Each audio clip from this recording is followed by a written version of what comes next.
Hi, I'm Terry Virts, and I want to talk about floating in space. One of the first things that you need to realize when you get into space is that even though you feel like you're falling, you're not. You can let go and you float. It's not a problem. It's something you really have to train your brain to think about. Another thing that you need to learn when you first get into space is how little force is required to move you. And another cool thing is you could be on the ceiling. Makes it very easy when you're working. You have to do some work done up here. You just go up on the ceiling and get your work done.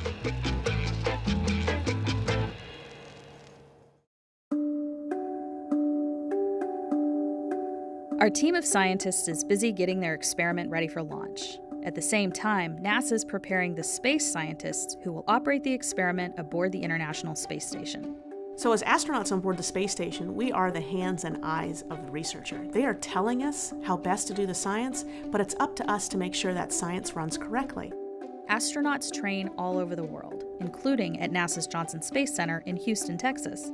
Here, they learn not just how to live in space, but also how to conduct science in microgravity. So many folks ask, how much training did you do before launching to the space station? And the answer is many years.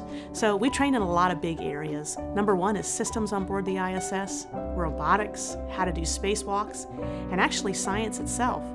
Now, we don't learn about a lot of the science experiments we're doing until we get up there, but what they are teaching us is scientific techniques.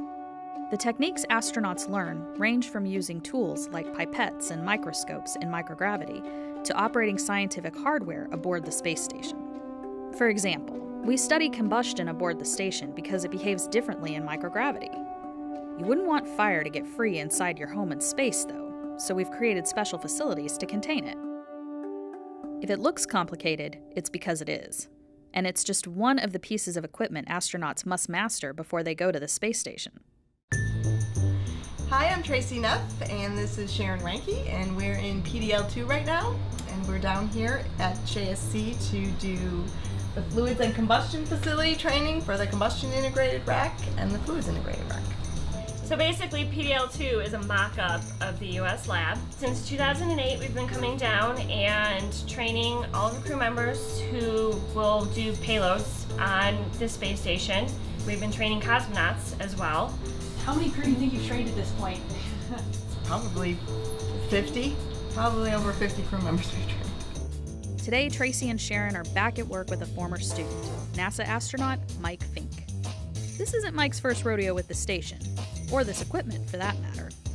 So back in 2008 and 2009, we were aboard the International Space Station when a space shuttle, STS-126, Chris Ferguson and crew, dropped off a whole big bunch of packages. And we carefully and slowly put it all together. But when it was all done, we had a brand new, ready, fresh out of the box combustion integration rack. And since then, our friends at Glenn Research Center here at NASA, we've been able to get some fantastic science about how things burn in space. Without gravity, without convection, things burn.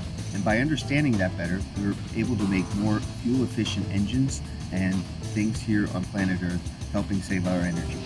So you can see it in the video.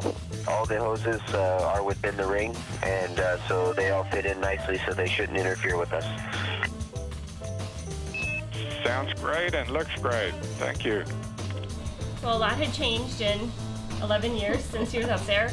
So he did get most of the information again, and it was a new experiment, so he hadn't seen that either.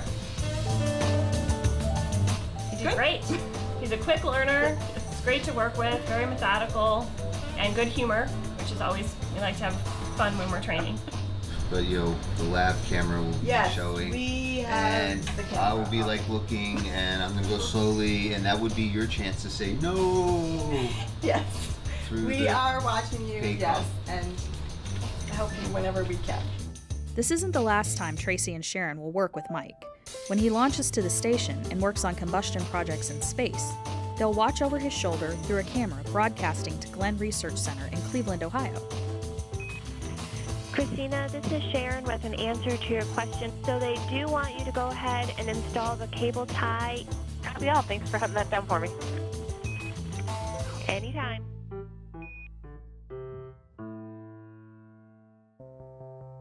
Being able to operate and maintain the space station while conducting crucial research could get overwhelming. Luckily, astronauts have strong support teams on the ground and often develop personal connections to the research.